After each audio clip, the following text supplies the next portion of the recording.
Let's start off our lesson on the distance formula by asking ourselves, what is distance? We can think of distance as a length between a starting point and an ending point, just like a starting line and finish line in a 100-meter dash. When we use the GPS, we're looking at distances between a starting point and an ending point. Starting route to San Francisco. Just like the drive from San Diego to San Francisco would be a distance of 502 miles.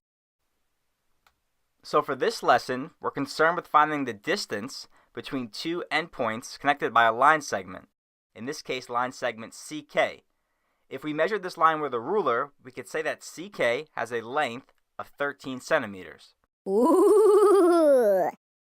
And we are going to extend this idea of finding distance between points on the coordinate plane. Please note that distance is a measure of length, the words are interchangeable, and distance is measured in units. Finally, when finding distances on the coordinate plane, our tool is not going to be a ruler, but the distance formula. So let's go ahead and learn how to use the distance formula. Our first example calls for finding the length of line segment AB. Now, when we see the word length, we should be tipped off to use the distance formula. First, we're going to need the coordinates of the endpoints A and B, with A at 3, 7 and B at 7, 4. Now again, A and B are both points with X and Y coordinates. Since A is the first point, we'll give it the 1's x1, y1, and since B is our second point, we'll give it the 2's x2, y2. And now we're ready to use our formula. Let's start off by looking at x1 and x2. x2 is 7, x1 is 3, so we have 7 minus 3 in parentheses on the left side of the equation. Now we can slide that over and look at y2 and y1. y2 is 4, y1 is 7, so we have 4 minus 7 in the parentheses on the right side of the distance formula equation. And now that we're done substituting, we can begin to evaluate. 7 minus 3 we know is equal to 4.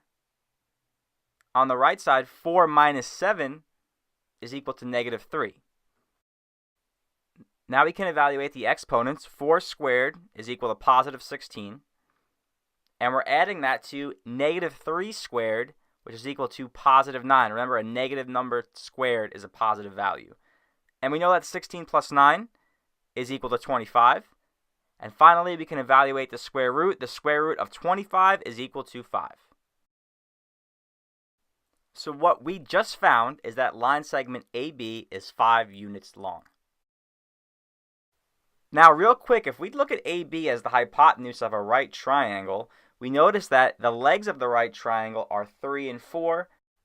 This is your classic 3, 4, 5 right triangle, and this value of 5 can also be found using the Pythagorean theorem, so we should see that the distance formula actually comes from the Pythagorean theorem, a squared plus b squared equals c squared.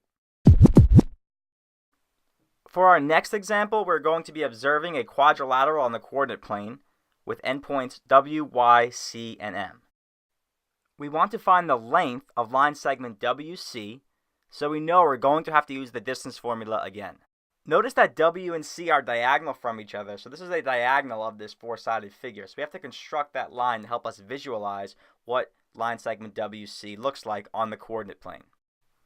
Now we can write down the coordinates of W at negative 6, 4, that's your x1, y1, and C at 4, negative 2, that's your x2, y2.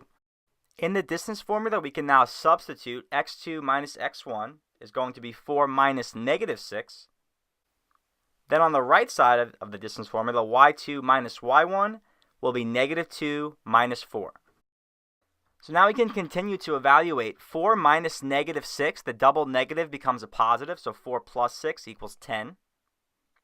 And on the right side of parentheses, negative 2 minus 4 is equal to negative 6. Now the exponents, 10 squared is equal to 100, plus negative 6 squared is equal to positive 36.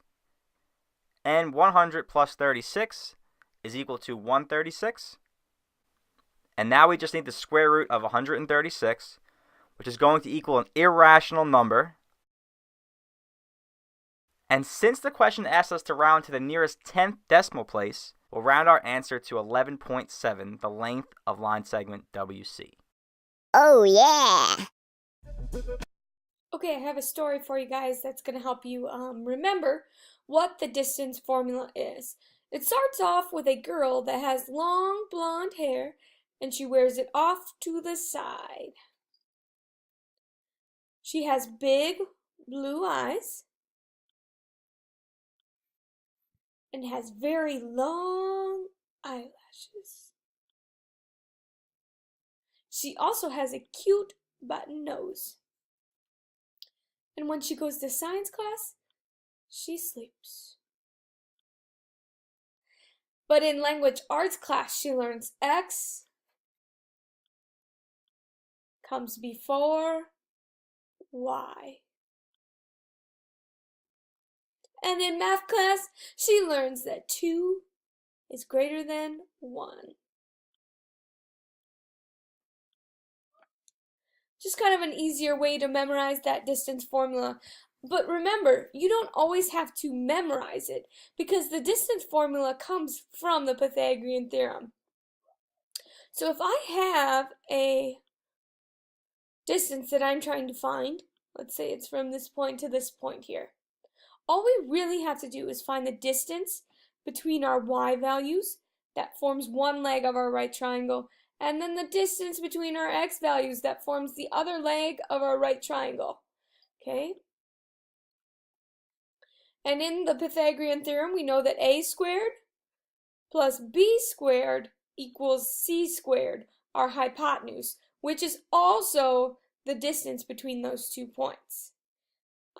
So if you think of it that way, we really have no memorization to do. Another thing I wanted to review was the converse of the Pythagorean theorem. It states that if we have 3 values, let's say 3, 4, and 5, each of these are side lengths, I can tell if this is going to be a right triangle by using the Pythagorean theorem. Remember that the hypotenuse of a triangle, the side across from the right angle, is the longest side. So that would mean that 5 would have to be our hypotenuse if this was a right triangle. So if I draw a picture here, well, that's really crooked. And that's okay, that's why it's a picture. Let's say my leg over here is 3, 4, and 5. I'd plug this into my Pythagorean theorem. So I have 3 squared plus 4 squared. And I'm trying to see, does that equal 5 squared? If yes, then it's a right triangle. Let's see, 3 squared is 9, 4 squared is 16, and 5 squared is 25. Does 9 plus 16 equal 25? The answer is yes, it does. So this is in fact a right triangle. And that's all, okay? The Pythagorean theorem, we can do a lot. We can tell if it's a right triangle. We can find a leg or a hypotenuse based off of the Pythagorean theorem. And we can also now find the distance between 2 points.